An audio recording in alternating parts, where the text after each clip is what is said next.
We're 10 minutes early, but who doesn't really matter. We're good to go. We'll get everything sorted out in a second here. It's just saying setting up. We're not recording yet anyways, so we're 10 minutes early. Okay, hello, good. I'm getting feedback, so that means that we are in fact live. Now I'm going to go back into Zoom, and I'm going to hit record, which I need to find. Hold on one sec. I'm just yes. Hello, everyone out there in YouTube land. We are a little bit early this evening, so welcome to everyone who is joining us, who discovers that we are in fact on live for tonight's You Talk. And this evening, here, I'm going to now hit record that you're back. Hold on, I'm just gonna put the blind down again. Sorry. Yep. Do what you need to do before we hit record. That way you know, we can take our time before we hit record. And let people find us anyways, as they do, because they're going to come on in. Okay, so yeah, that's a nice. So we're gonna record onto this computer. Recording in progress. Lovely. Now I'm going to minimize this because I still want to see your face, but I also want to be able to see the chat that is going along with it. So welcome everybody. Let me just do a small little test to see if I change the view, what happens on YouTube. Oh, good. I think, I'm not sure. We'll see what happens on YouTube. I'm doing a small test just to see if the speaker changes perspective. Yes. Okay, good. We should have yes, we should have it working great. Hello, everyone. All the warriors out there that are joining us this evening. I am B. This is the You Movement, and this is You Talk. Tonight, I have a very special guest all the way from Bali, which is like awesome. I wish I was in Bali. It's certainly on my one day I would love to be there list. So maybe she can share a little bit about living there as well. But this is Akasha Chelle. And Akasha Chelle has her own channel helping other people with their awakenings as well. And you can find her at Akasha Love on YouTube is her handle. And tonight, just like our last discussion that we had with Nicole, we are going to be discussing some of the highs and lows and life lessons that have accompanied Akasha Chelle on her awakening path. So welcome, Akasha. Please feel free to give us a little introduction about yourself. Thank you, B. So I'm really pleased to be here. Thanks for inviting me to talk to you today. So I am an Australian based here in Bali for the last kind of 10 years on and off. I'm a yoga teacher, meditation teacher, Reiki Master, also tarot reader, artist and musician. Lots of things. And my goal with my YouTube channel and with my work really is very much focused on uplifting and supporting the, I guess, awakening and evolution of women particularly. That's kind of that's my heart's mission, let's say, with all the work that I do. Yeah. Anything else? That sounds right on key and right on energetically the vibe of the tribe at the present moment in time. I was just having a conversation with another woman going through her own awakening and you know, the frustrations that she has felt on that male-female paradigm. So I think that this is perfectly timed, as things normally are on these awakenings. So I guess my first question is, who were you before your awakening, and what is it that like specifically propelled you into focusing on women's issues through this process? Okay. So It's a long story. I'll try and be relatively brief. It's like I'm 50 years old, so that's like a long history.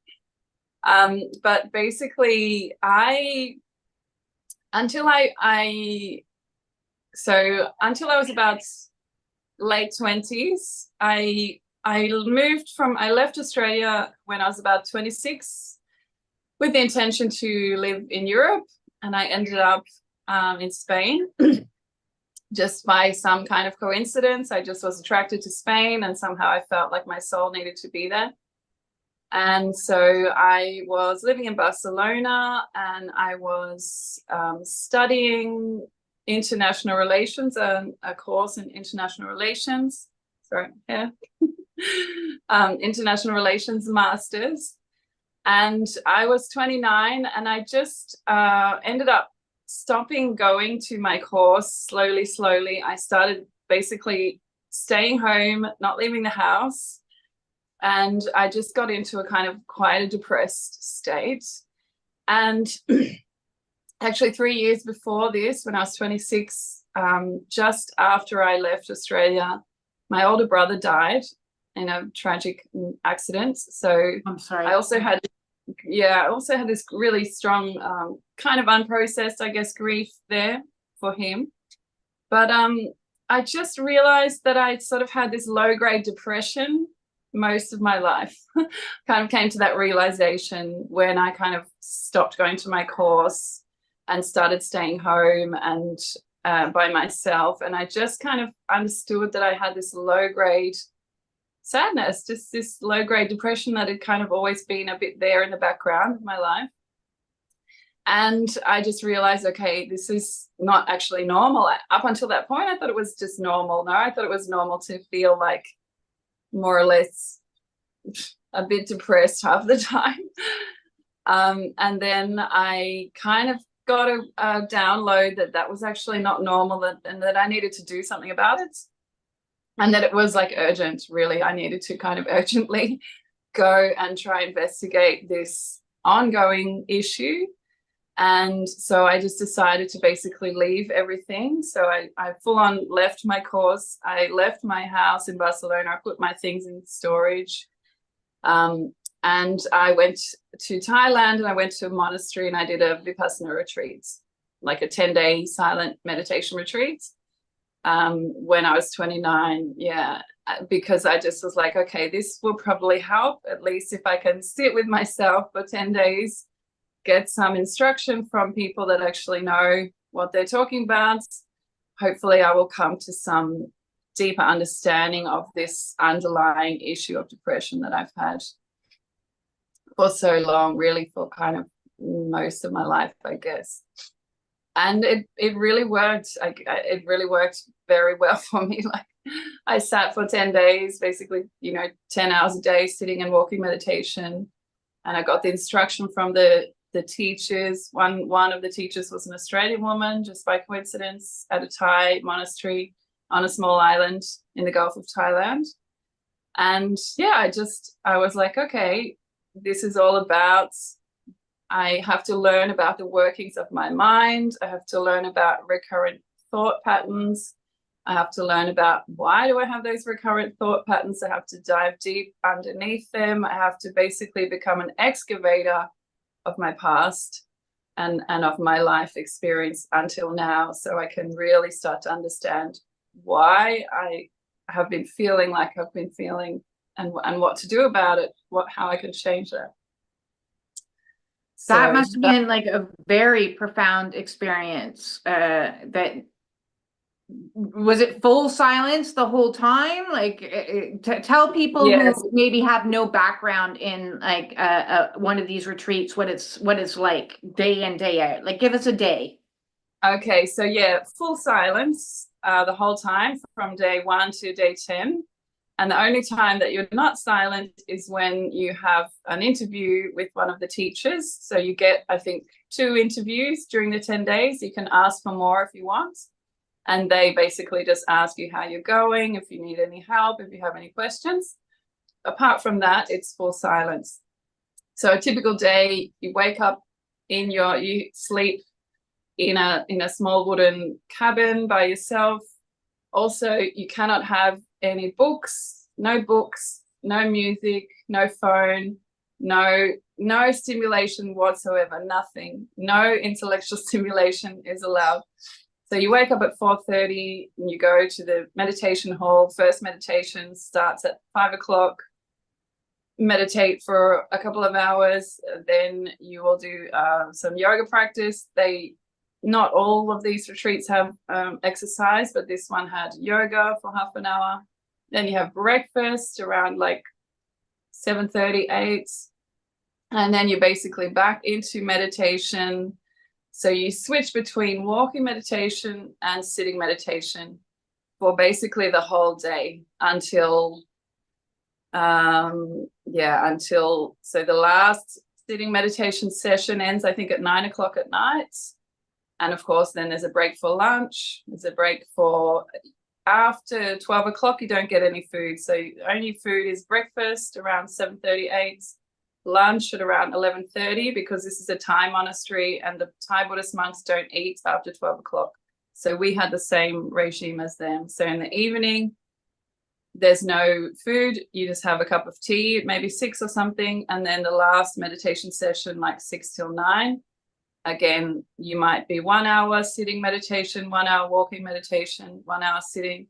And also each day, there's usually in the afternoon between, say, 2 and 3 or 2 and 4, there's Dharma talks. So the teachers would give us talks every single day, basically teaching us the techniques of the meditation, insight meditation. So there's a whole series of techniques to learn how to do this practice.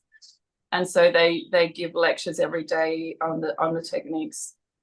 And so that's it. It's kind of 4:30 until 9, 4:30 in the morning until 9 at night, fully focused on learning how to manage your mind, body, and emotional states. That's amazing. That's fantastic. And did that make, would you say that was like kind of the precipice for change into your awakening path? This is what kickstarted it? Yes, definitely. Like, I think I was kind of, I think my whole life I've been on a spiritual path. I'm a very spiritual person. I'm a Pisces. I've always felt connected with enlightenment, with this as a kind of a goal. But that definitely was very much the beginning of like, okay, I really have to focus on this. This is my life's goal, and I have to absolutely focus on this and work on this in order to achieve this awakening and this enlightenment experience. It's not going to come like overnight for nothing. So that was my realization. I was like, yes. And so then that did become my goal. And for sure, everything from that point on, so from 29 on, everything started to get better for me. And I started to just understand deeper and deeper and deeper levels of myself, deeper and deeper levels of understanding of my mind, my emotions. And yeah, slowly, I have been going through an awakening experience since then, I guess. So now I'm 50. So that was basically 20 years ago. Mm-hmm. Yeah.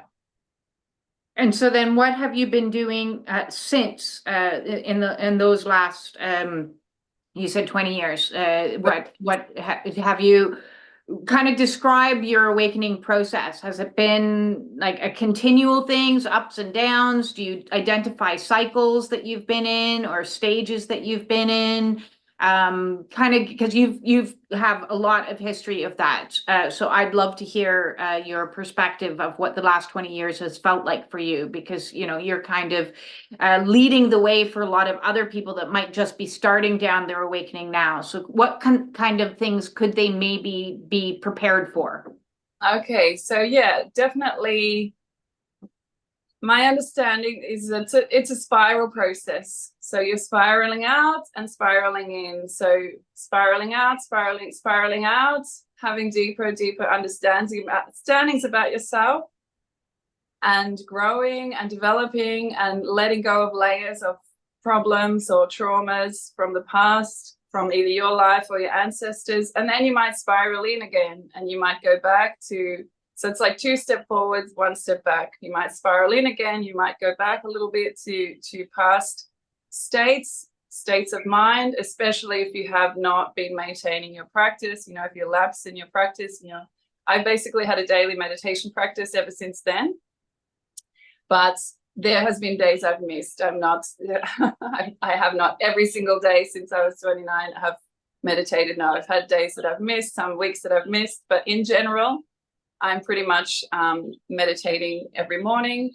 And I also started a yoga practice as soon as I came back to Spain after Thailand. I started yoga practice, and that's also become a daily practice for me now. So hasn't been every single day since the last 20 years, but now it's pretty much a daily practice as long as I'm in my regular life. But yeah, my experience is this experience of spiraling out, deeper and deeper understandings, and then spiraling in, and you might go backwards a little bit, and just a kind of continual deepening of the understanding of all of the causes and conditions, basically causes and conditions for your state of being, your state of mind, your state of emotions, your state of relationships especially. And so just a deepening process of understanding that. And I probably 20 years ago thought I would get to a point where, okay, now I've got it, I've got the download, I'm done, I'm good, I can just float from here on in. But I realize now that that's probably never going to happen. It's like human life is so deep and so rich that there's always things you can learn. Okay, there's always things I can learn. I'm always going to deepen more my understanding of this awakening of being an enlightened, trying to be a bodhisattva. You know, this is what the Buddhists call a person who's dedicated their life to supporting the awakening of other people. I kind of consider that that's my role. Yes. And it's never ending. It will just go on forever. So yeah, I guess don't be distressed, you know, if you are on this awakening journey and you have moments of amazing enlightenment. I've had those moments. I think in that very first retreat, I had an amazing moment where I just was kind of in very deep meditation, and I kind of got a glimpse out into the universe. I felt like I sort of had a glimpse of contact with God. I kind of got the download. I was like, oh, okay, that's it. I was in very, very deep peace, you know, but it was like a few seconds.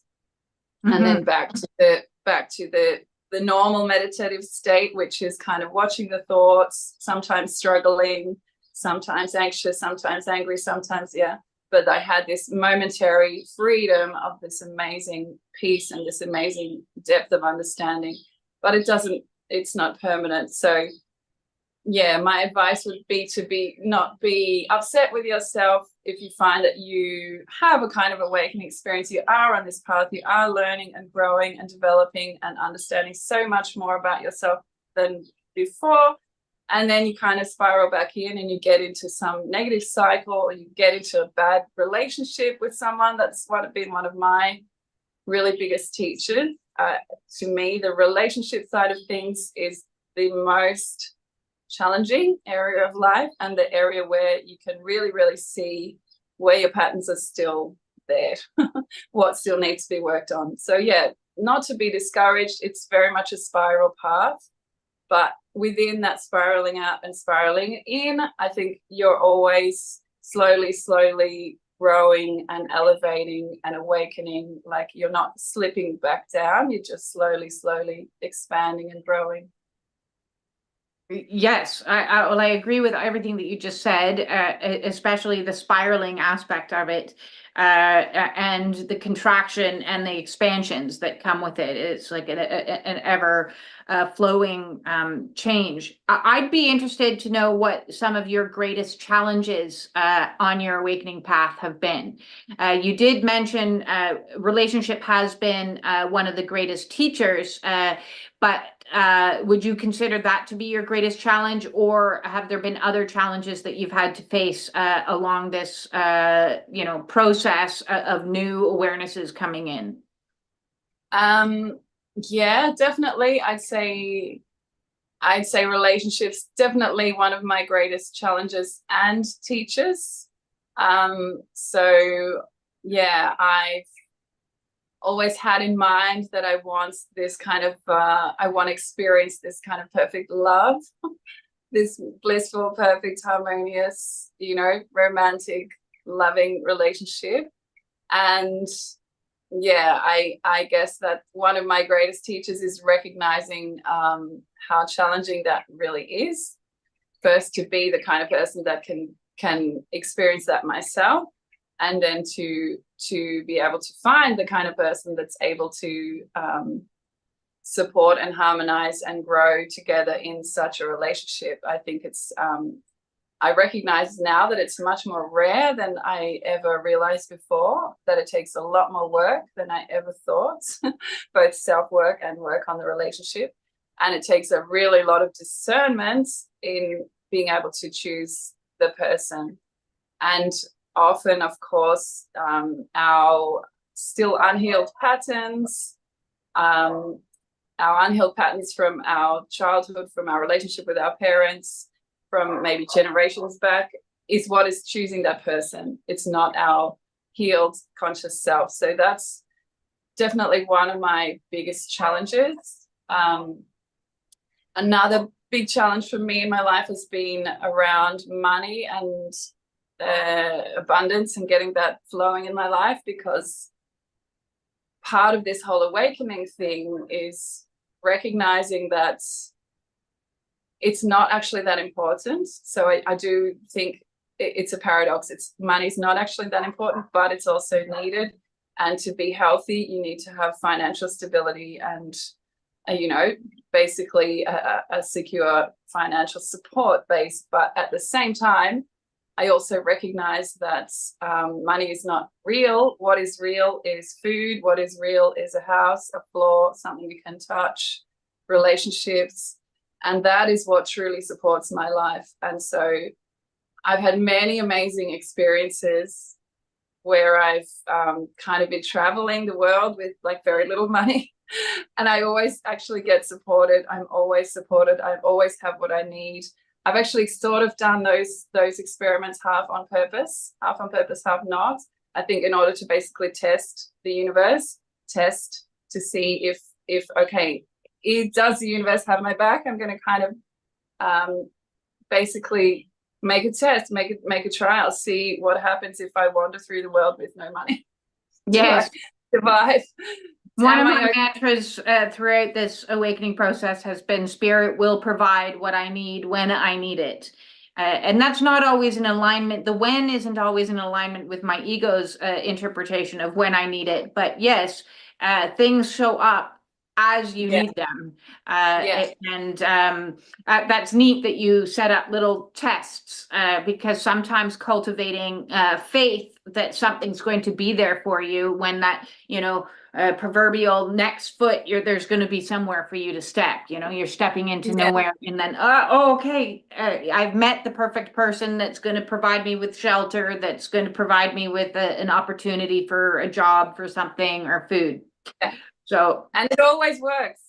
It does, yes. Always. So yes, so it's trauma mind that says there's going to be nothing there. Yes. So that's been, I guess, one of my really big challenges as well, just kind of balancing that paradox of knowing as a spiritual being and as a person on this awakening journey that I'm always taken care for, that everything is always okay, that everything always works out, that I always have everything that I need. And also at the same time, being financially responsible and taking care of myself and working on that, building that material foundation of my life a bit stronger and a bit more stably. Yes. So that kind of segues into my next question, which would be, you know, what have the greatest blessings been for you on your awakening path? Wow. So many. I guess some of the really greatest blessings have been all of the people that I've met. So all the teachers that I've met on this journey. I have met so many amazing, beautiful human beings who have really supported and helped me and have sort of come into my life at exactly the right time. When I broke up, I had a brief relationship with someone about 10 years ago, and he broke up with me, and I had a very massive heartbreak experience, even though it was quite a brief relationship. And I ended up on a inadvertent kind of 3-month journey around Asia, so around mainly Thailand. And I went to visit many different centers, monasteries, and retreat centers, and yeah, I just met so many awesome people. One of those centers was it was called the Anahata Mystery School. It was in Pai in northern Thailand, and beautiful name, Anahata, the heart chakra. And it was set up by 2 Australian teachers, sort of counselor. The man was a counselor, the woman was a yoga teacher, and their mission in this mystery school was really to help people understand the nature of the heart, the nature of love, what is love. That man had actually written a book called What is Love, and I'd read his book in another retreat center in Thailand in the south, and his book was what took me to his mystery school.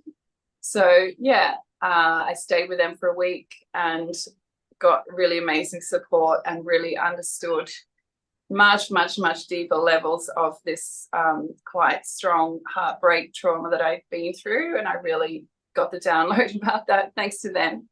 So yeah, people, I guess, have been the biggest blessing. And then of course the teachers in the original Vipassana retreats, and since then I've been to quite a few other Vipassana retreats around the world. All of my yoga teachers, I've had many amazing yoga teachers in Australia, in Spain, in India, in Bali.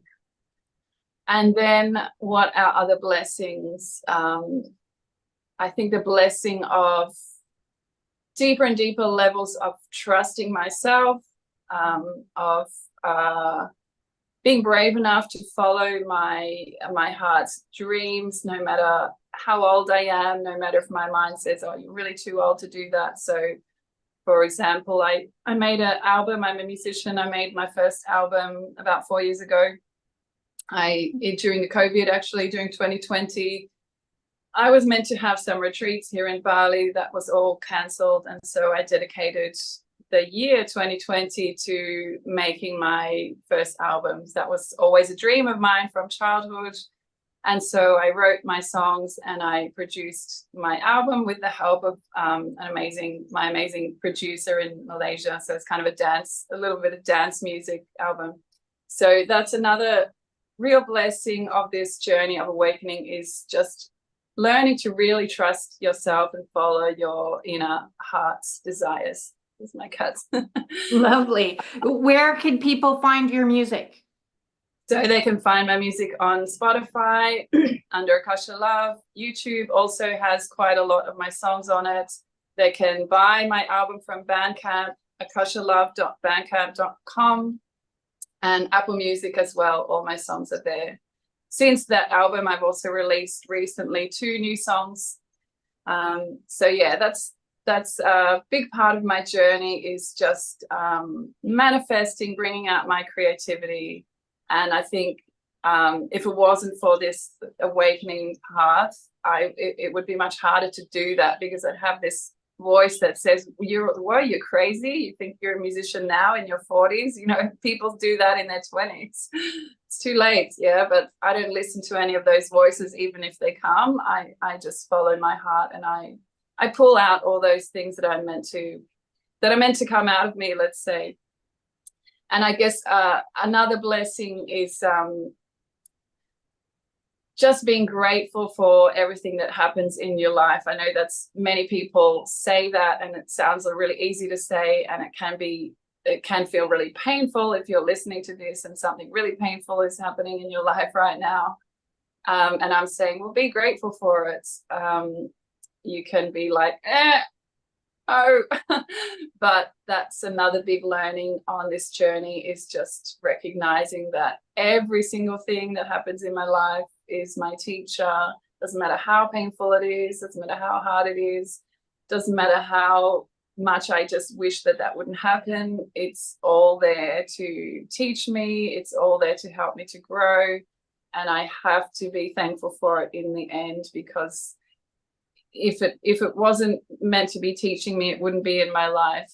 Everything comes into my life for a reason. So I think, yeah, having that basically underlying attitude of gratitude for everything is I think that's very important. A lesson that has been difficult for me to learn on my own awakening, because we push away the undesirable emotions and the situations and get frustrated with them. And it's in learning that there is so much magic in the nasty stuff, in the ick, that, we'd rather not experience. We'd rather be in this constant state of bliss. But that's denying all of the learnings that come with the darkness. And if we don't go into the darkness, we can't appreciate the light when we get it. Yeah. When you started talking, you had talked about how specifically you want to focus on women, and you're impassioned by women in this. Can you expand on that and tell us a little bit more of your perspective in regards to assisting women through their awakening? How do you see your role for that? I guess just particularly, it's the most basic part of that is just, I've been a feminist all my life. I've grown up in a patriarchy. I still live in a patriarchy. Patriarchy is real, and it is. Women are really entrained in a way to serve the needs of others, and while serving others and being in service to others is wonderful, and I think that's a good thing, it should be a choice that we make as women or as people, and not that we're kind of brainwashed into our whole life. We're brainwashed into kind of trying to keep everybody happy and trying to meet people's needs and trying to help and love and care and everything about everyone else. So I think that's a big part of the brainwashing of the patriarchy, is kind of has brought women up to think that they're sort of a little bit here to serve. And so I want to help women to basically grow out from that brainwashed pattern and realize that we have to serve ourselves first. We have to take care of ourselves first. We have to put the gas mask on ourselves first. We have to love ourselves first before we can really show up in service for anyone else. So if you're trying to show up in service as a healer or a yoga teacher, a meditation teacher, to other people without taking care of yourself first, without really tuning in to yourself, without really standing up for yourself, without really asking for what you need, you'll find you're just getting into states of anger and resentment and you're not going to be very good at doing that job. You're just going to be pissed off, basically. So absolutely. I think it even extends, you don't even have to be a healer, a teacher, or anything else. Just being a woman, exactly. and being, being called into a mother role, and within the family unit, if you aren't in balance, then you can develop your own real illnesses over time. Now, my background is a Reiki master. I discovered Reiki in and around the same time as you, interestingly enough, age 29. Is when I started going down the Reiki path, which opened my mind to a whole new awareness. And about 6 or 8 years ago, I used to work for a cancer support center locally here. And I quickly noticed a theme amongst most of the clients that came to me, were women. Because at that point they were willing to ask for help. But there was a theme, because breast cancer, if you think about it, heart chakra woundings, and a continual abundance of nurturing, of giving, serving. And the women that I could see that were going to really get themselves into a place of greater health and vitality were the women that were able to change their mindset from I need to serve everyone, I need to be a taxi driver, I need to be the chef, I need to be the cleaner, I need to do all of these things, to I need to take care of me now. I've never taken care of me in my life, and I need to, say, sorry, I can't drive you here. I'm going to have like an hour bath and take care of myself. And, this manifested in actual breast cancer for them because of this imbalance of giving and receiving of energy. So it can, over time, as you well know, it becomes first an energetic belief, and then it becomes a mindset, and then it becomes a behavior, and then it becomes a physical disturbance in our bodies, and we can get ill, actually physically ill, if we're not in balance. Do you see that a lot with a lot of the women that you work with in your practice? Yeah, definitely. I really believe that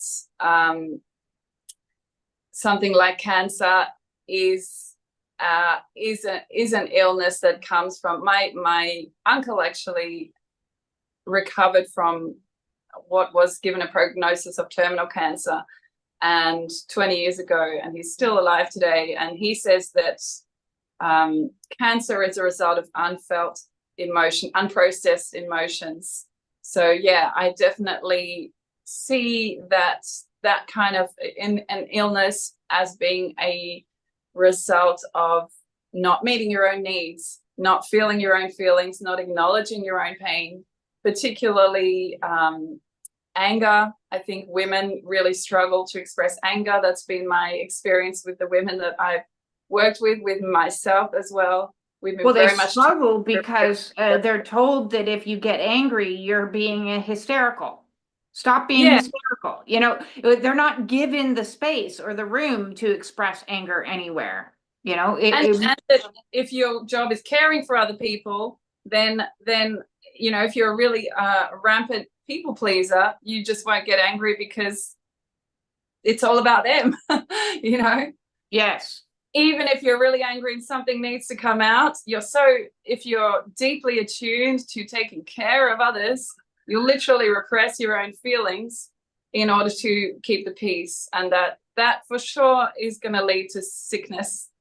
So yeah, part of my work with women is helping them release their emotions, and particularly emotions like anger. And often anger can actually even be seen as a kind of a masculine emotion, because men are not trained in that way. Men are taught that it's totally healthy to be angry, and that I should stand up for myself and ask for what I want and ask for the pay rise and, realize I deserve lots of money. Oh, yes, absolutely. That. Society even kind of like, they got in a scrap. It's all right. That's what boys do, kind of thing. We wash our hands of it and saying, whatever. It's just boys being boys. But if two women were to start scrapping, that would be a little bit more of a like, what is going on? Yeah. So that's a big part of what I want to help women with is releasing anger, standing up for themselves, boundaries. So when I do my work with women in retreats, I work on boundaries. I work on helping them ask for what they need, ask for what they want, and not being apologetic, you know, stopping this "I'm sorry" all the time. A lot of women are trained to be apologetic. So I just went to a workshop actually last week in Ubud, where it was an awakened leadership workshop, and the leader was demonstrating the difference between being in an inner apology and in your inner authenticity. So if you're in an inner apology, you're kind of apologizing all the time for things you haven't even done, you know, because you're just a little bit constrained and restricted in your energy. And if you're in your inner authenticity, you're not apologizing for your existence. You're not apologizing for your needs. You're not apologizing for your wants. You're just standing clearly, asking for what you want, asking for what you need, prepared to be rejected. That's okay. You know, that's also, I think, a thing that's maybe men are taught a bit better to manage also rejection, because, you know, if men are kind of trained to stand up and ask for what they want, and they kind of, I think, get this lesson that it's okay to be rejected. You just keep asking and keep asking until you get it, you know. You just keep going, you just keep looking, you just keep going on that journey until you get somebody that says yes. Whereas women are like, oh, rejection, oh, I'm not good enough, oh, I'm bad, oh, okay, give up. So there's an internalization that happens on the feminine, whereas the masculine, it's more of an externalization. I'm just going to keep pushing it out and throwing it out. And that's one thing I've noticed is women tend to internalize everything as something wrong with them or shameful, or, you know, and that's a difficult process, because if you're internalizing that energy, you're welcoming in ultimately illness and dis-ease eventually over time.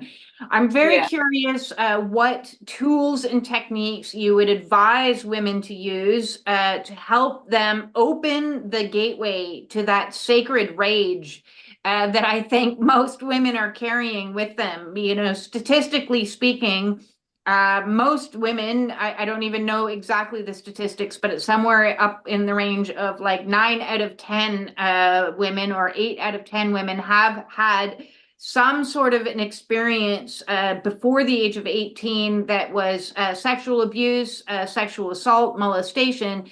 And, you know, those get all repressed down, and then we go out into the dating pool, and then there's inappropriate boundaries, and those get all oppressed down. So there's a lot of sacred rage that women are carrying around that they can't, and they don't know how to release. What advice would you give to somebody who is sitting in that energy, that has had a lot of boundaries being crossed, abuses potentially, as well as traumas that they're carrying with them that should elicit rage? The response should be rage or anger. That's a healthy response. So I would say the first step is actually just getting in touch with it. So I think if we've been trained our whole lives inadvertently, so consciously or unconsciously, by our family or our society or our school, to repress that rage, we might not even know that we have it. So the first step is literally just to get in touch with that. And meditation, I find to be very helpful for that process, because you're just giving yourself a deep, long space to connect in with you. And if you do a kind of a purposeful meditation where you're like, okay, I want to get in touch with my rage. Do I have rage? Where is it? What is it? What is it from?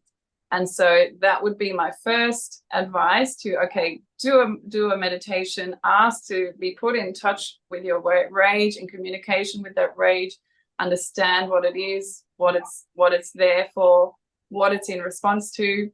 And then in terms of, okay, how to deal with it. And this is very much my experience. I think I was not able to express anger until very recently in my life, because I literally had been trained to not do that. So it's quite a big process to move from a space of being a person who's almost not able to express anger at all to slowly moving into a person who, particularly in relationship, when something happens, is able to respond. So that's basically moving from freeze response, which has been my normal response in a situation where I'm being threatened by someone, where I'm being treated badly by someone. My normal trained my whole life response is freeze. So to move from that freeze to expression, it's actually a really big deal. It's actually a really long process. And I would say what's helped me has been screaming out my rage in a safe space. So in a forest or in a car, yeah, where I'm by myself, just screaming and yelling, you know, whatever it is I need to get out at whoever person or whichever group, doing that practice. So just that practice of, okay, this is what it feels to be angry. This is how it feels to express that anger in private by myself. And then when it comes to with other people, I actually, in my relationship, which has recently ended, which is another story, but one gift that I received from him, he was a person who, my partner, who was very okay with getting into his anger and his rage. And he actually helped me sort of, he would take me through, be like, okay, scream, okay, more, get it out, come on. So he kind of helped me with that channeling my anger. And then in our arguments, I started to get more easily stand in my truth and in my anger with him. Obviously, there's a limit, you know, if in a relationship you end up screaming and yelling at each other on a regular basis, obviously that's not healthy. So there's a line, a fine line and a limit with everything, right? But if you're a person who's recovering from being repressed anger your whole life, you need to actually step beyond that limit of reasonable expression. You actually need to allow yourself to go a bit, to let it all out, because you've been the opposite your whole life.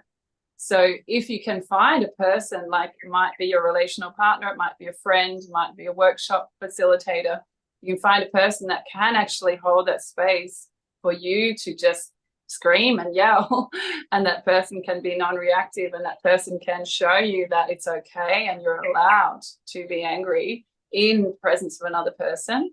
That is super helpful. And, you know, the more that you can do that, the better. And then I guess the third thing I would say would be just to practice saying no more often and with no apology or explanation. So you can even practice that in kind of fake ways. You know, people ask you if you want more food at the restaurant, you say no. People ask you if you want a coffee or a this or a that. And if you're a really rampant, strong people pleaser, like I've been a little bit, you kind of want to make people happy. So you just say yes to little things like that, which you don't really want to say yes to. So just practice saying no more and more to small things. And without making any explanation, any apology. And then you slowly start to just get much better at just saying no. And that's also a really clear boundary. And then if you're being if you're in a situation where you're being treated badly by somebody or being abused by somebody, your inner no comes out and you're like, no, stop. You get better and better and better at standing up for yourself. Yes. I'm interested in your perspective because I've really noticed a massive shift in the last at least 5 years, if not even before that, but really the last 5 years of more and more women becoming empowered and learning to say no, walking out of relationship, standing on their own and saying, I'm not going to do this anymore. Myself is certainly included in that mix, but I have observed around me a mass shift. Have you observed this shift as well? And where do you see the feminine energies moving? Yeah, I mean, I think there's been a shift really I think in our generation even really, that there's a lot more single women out in the world than there ever has been. And I think it makes a lot of sense, because we are kind of, maybe our parents, maybe my mother, but maybe we are really the very first generation, especially in the Western world, of women who are born into a political space where we have rights to work and earn money and you know, own property and all these things which are relatively new for women.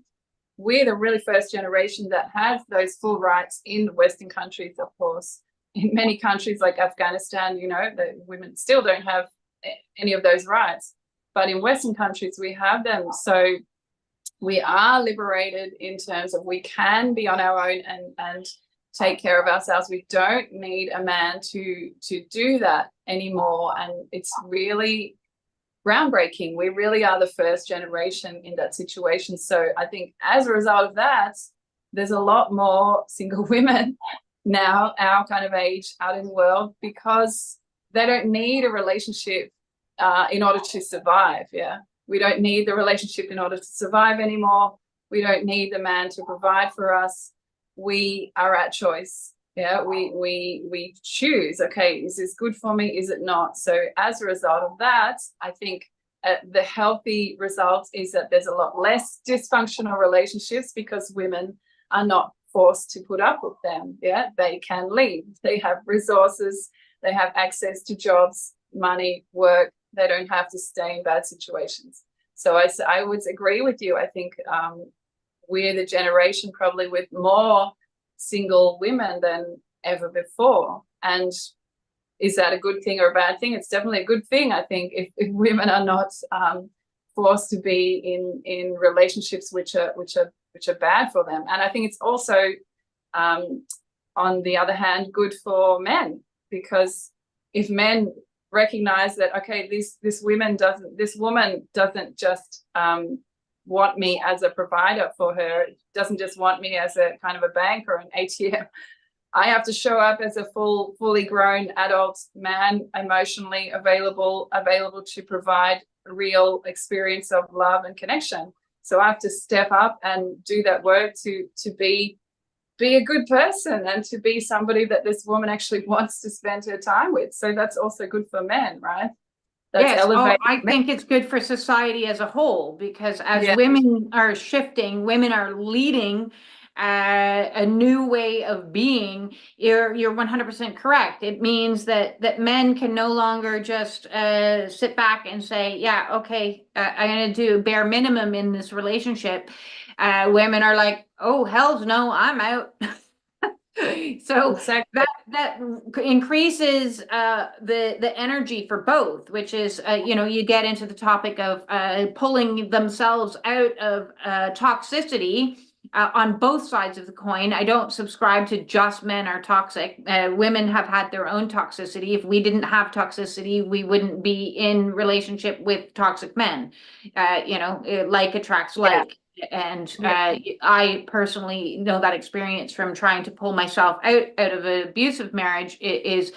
There was something in me that was tolerating it, you know, codependency. So as I raised I'm going to heal this, that means any man that's going to come in to be with me has to be in an energy that's a healed energy, which then ripples out into everything. It ripples out into how people are raising their children. So the next generation of children are going to be already in a much higher vibration. They're not going to be carrying on those same generational toxic patterns, you know. So we're clearing out society as a whole and rebalancing, I'm hoping, you know, with more equity and more equality and more you know, shared vibration, you know, matching of vibration, which is going to be for the betterment of all. You know, it's going to infiltrate everything, not just relationship, but how we show up in our medical communities, how we show up in our schools, how we show up in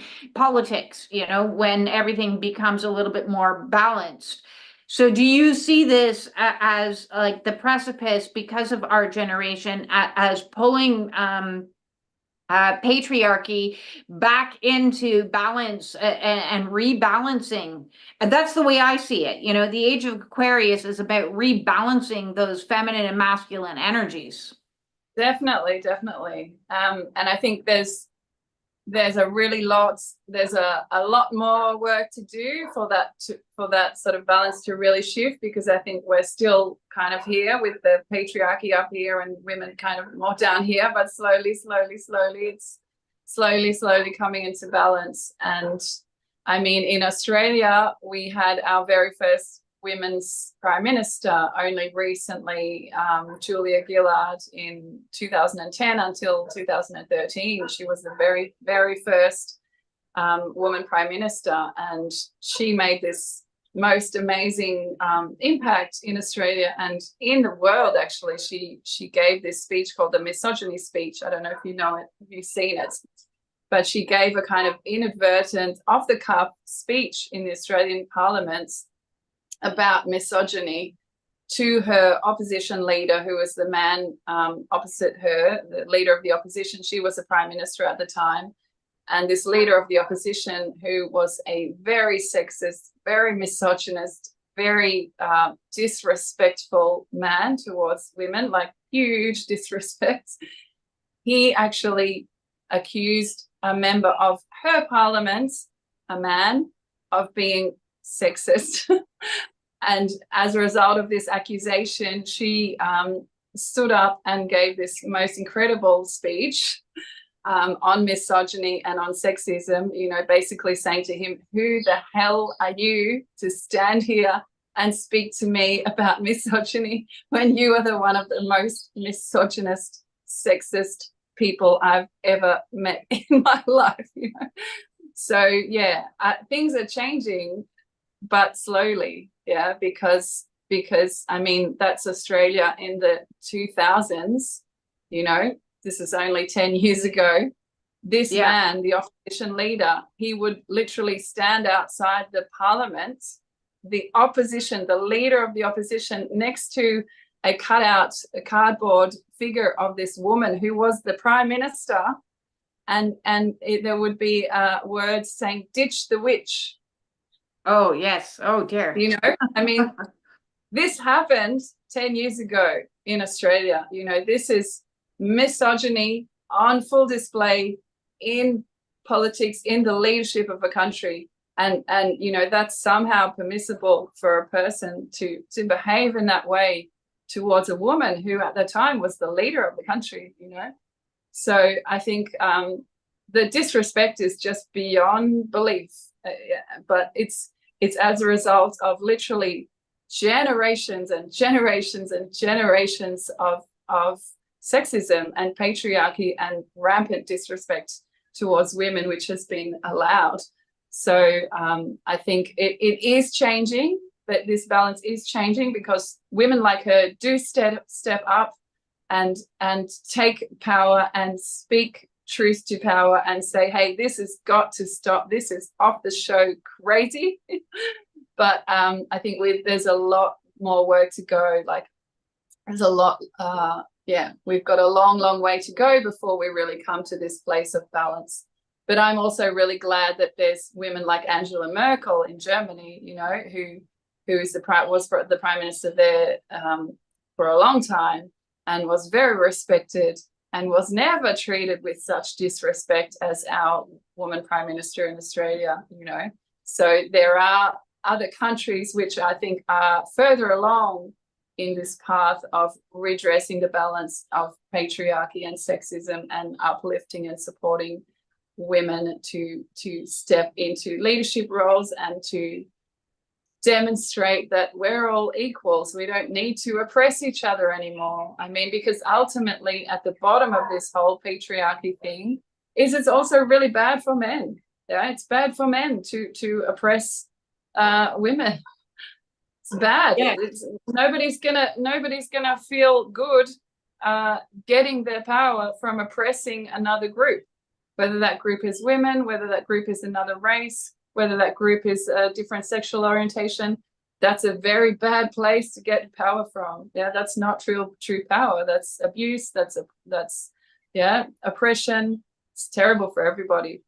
So I think that when men en masse can recognize that it's really also toxic for them, this patriarchy, this sexism, this misogyny, this woman hating, then we're going to see this shift come much faster. And I think probably the younger generation of men, like the generation under us, is probably a part of that change.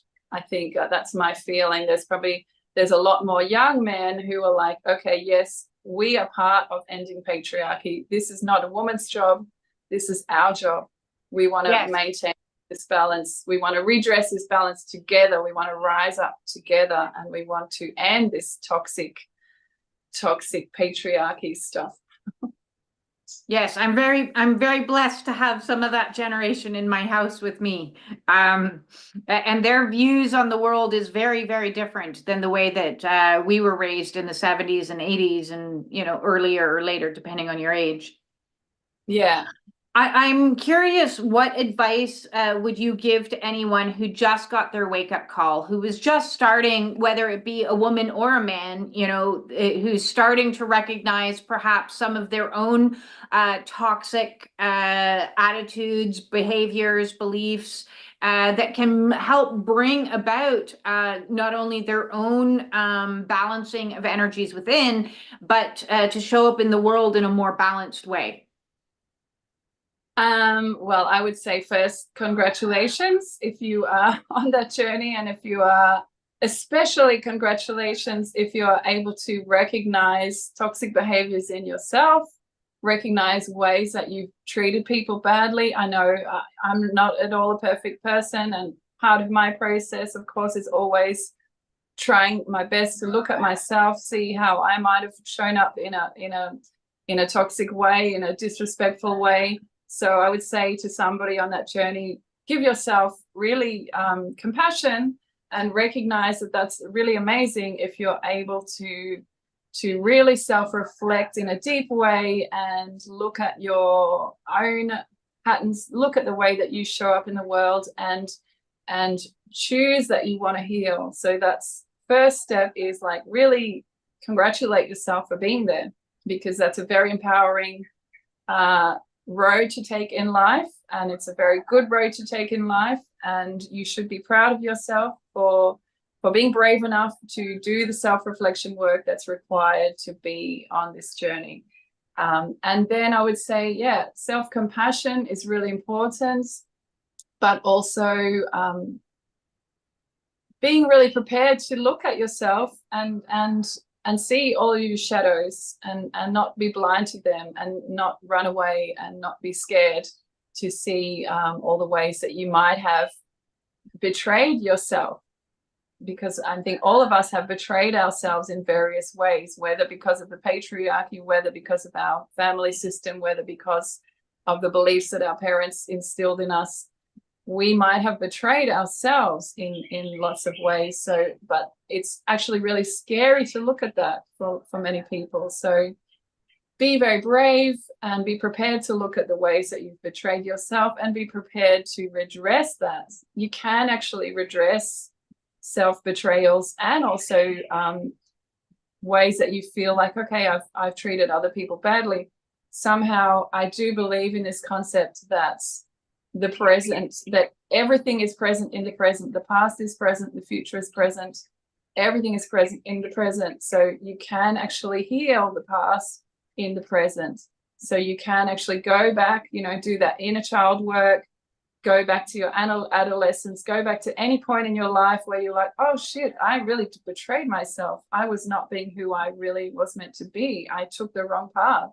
Go back to that version of you, have a conversation with them, and talk about it, and say, okay, now I know different, but I know that you at that age did not. So I give you compassion. I give myself compassion. I forgive myself, but I recognize it as well, so that going forward that I'm different.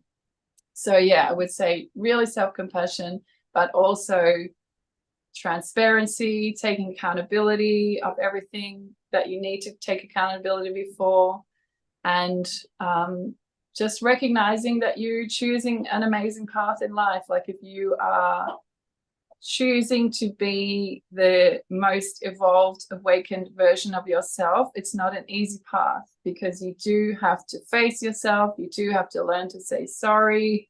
You do have to step out of the ego games that many of us inadvertently, unconsciously play. You do have to question yourself all the time.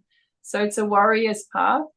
It's not an easy path. I 100% agree with you that it's a warrior's path, and it's an even harder, and I admire so much because it's an even harder path for those to face the shadow that says, listen, I've hurt people. Exactly. And to take accountability for that, and to atone for that, and to alter the behavior. These are the real warriors. What I did in my own life, I see myself as a warrior because I identify where in my life I betrayed myself routinely.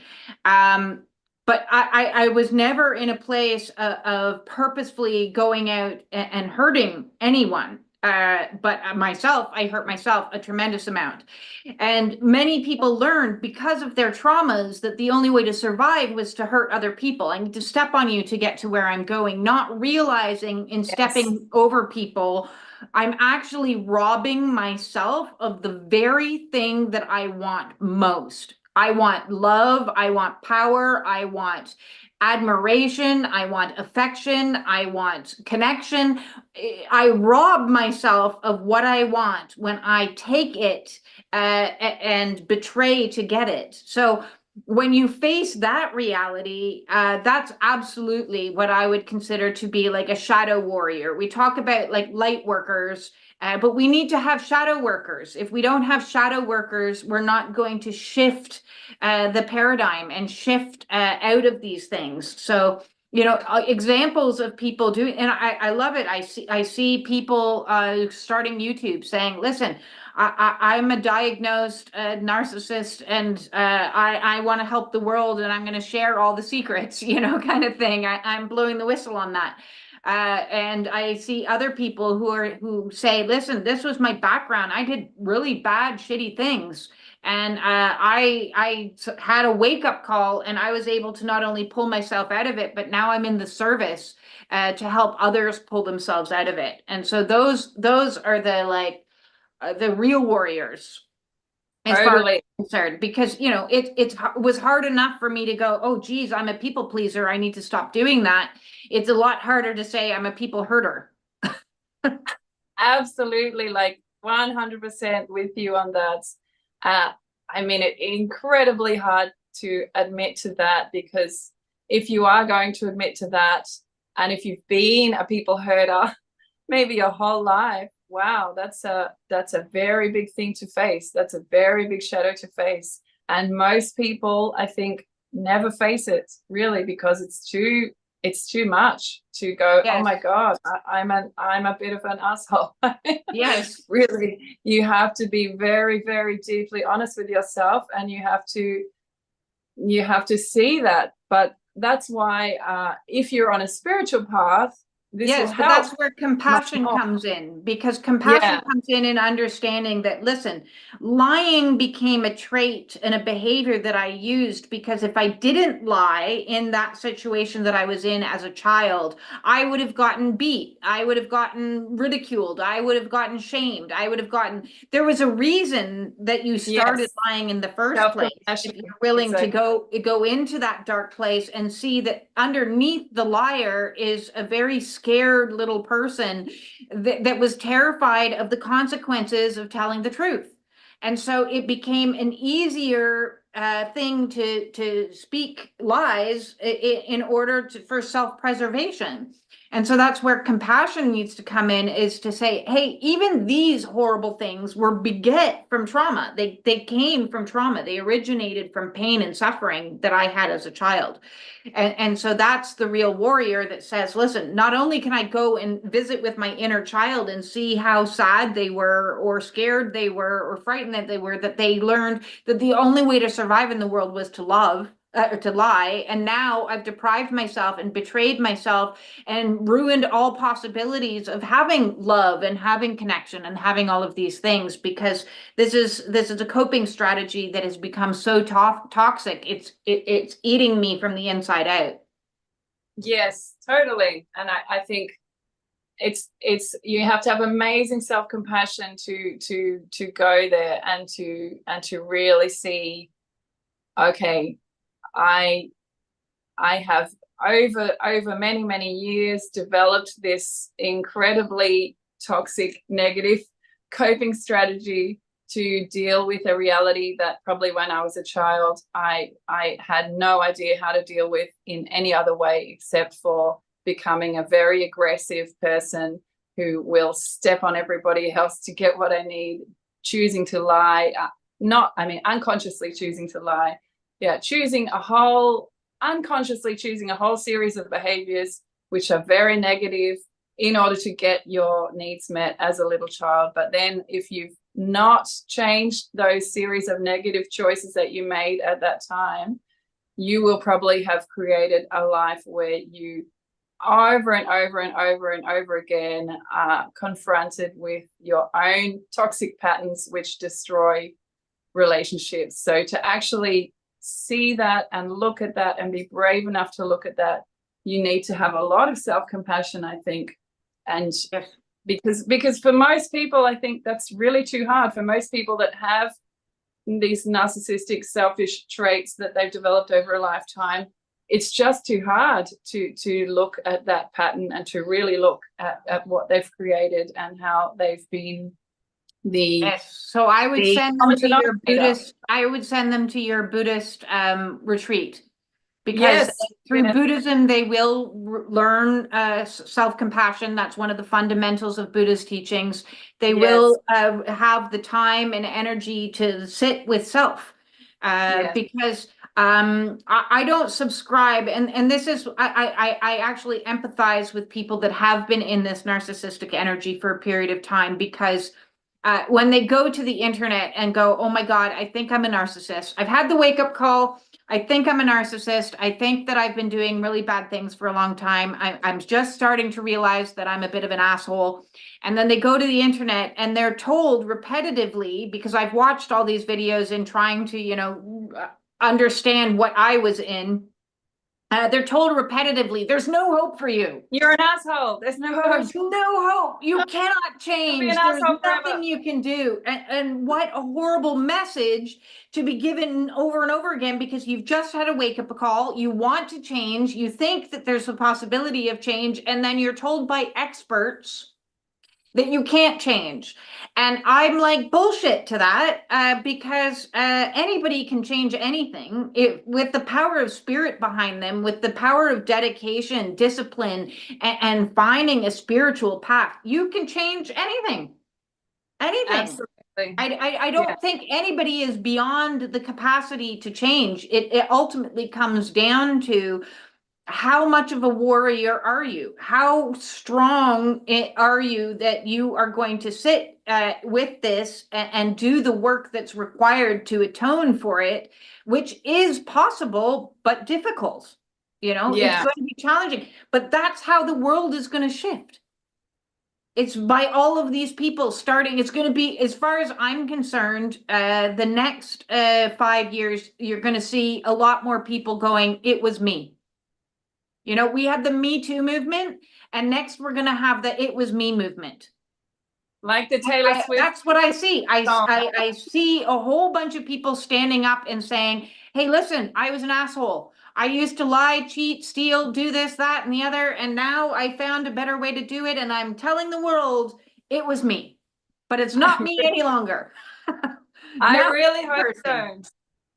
I really hope so. Wouldn't that be amazing? That would be a huge release of toxicity and totally change the paradigm of the way that we've done things. Yeah, I hope so. Like that. Yeah, it reminds me of the Taylor Swift song. Hi, it's me. I'm the problem. It's me.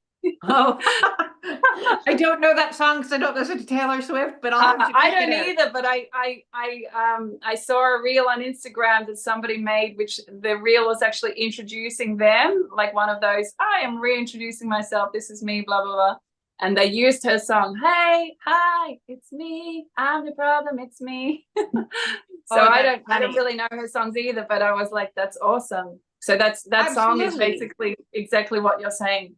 Yes, it will So be yeah, the new, I really foresee, this is me giving one of my visions out there. I really foresee that moving forward, we're going to see a whole bunch of people. It's going to become the new normal, where vulnerability is also already becoming the normal of people sharing their feelings. The new normal is going to be is going to be atonement. Own your shit. I hope so. I hope so much. That would be amazing. I mean, really, that would be an energy that would change the whole world, really. Because, I mean, to me, this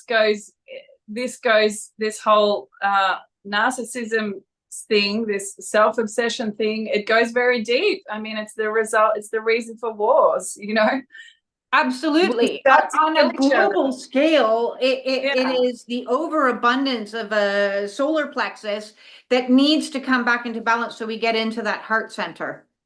Yeah, yeah. So yeah, it's the reason that you know, that the humans kill each other, because they're like, I would rather kill you than be wrong, or then question myself, or then open to the fact that maybe I've been wrong my whole life. Maybe I've been an asshole my whole life, in order to stop. You know, and nations, maybe I've been an asshole nation my whole life, in order to not look, okay, it's never that black and white, right?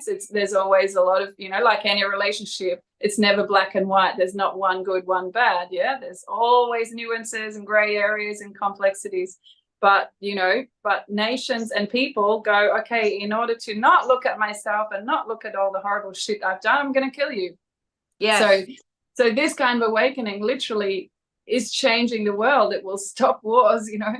Absolutely, absolutely. It will stop a lot of things in its tracks, because, you know, people are embedded in everywhere. And when they have the wake-up call wherever they are, you know, whether it be in Hollywood, whether it be in politics, whether it be in really criminal organizations, all of a sudden you have a wake-up and you're like, you know, you can't escape the awakening.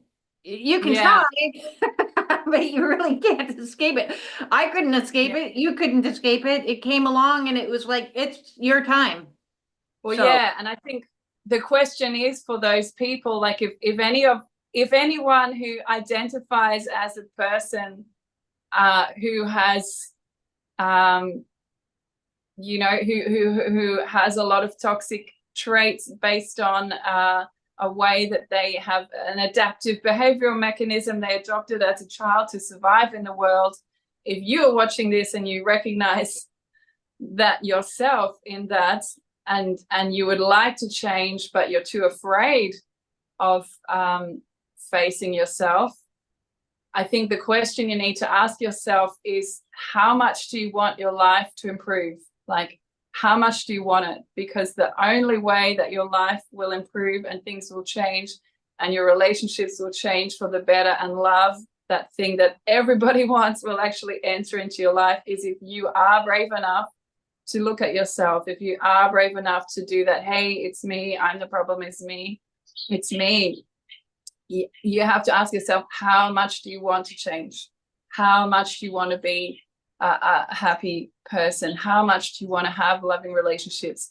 And if your answer to that is, I will do anything for that, I will do anything to have loving, supportive, reciprocal, mutual, equal relations in my life, relationships, then that's when the possibility of change is there. That's when you can face yourself, you can look at your past, you can look at all your negative behaviors, you can look at all your toxic patterns, and you can do all the work that's needed in order to change. But that you just have to ask yourself that question, how much do you want it?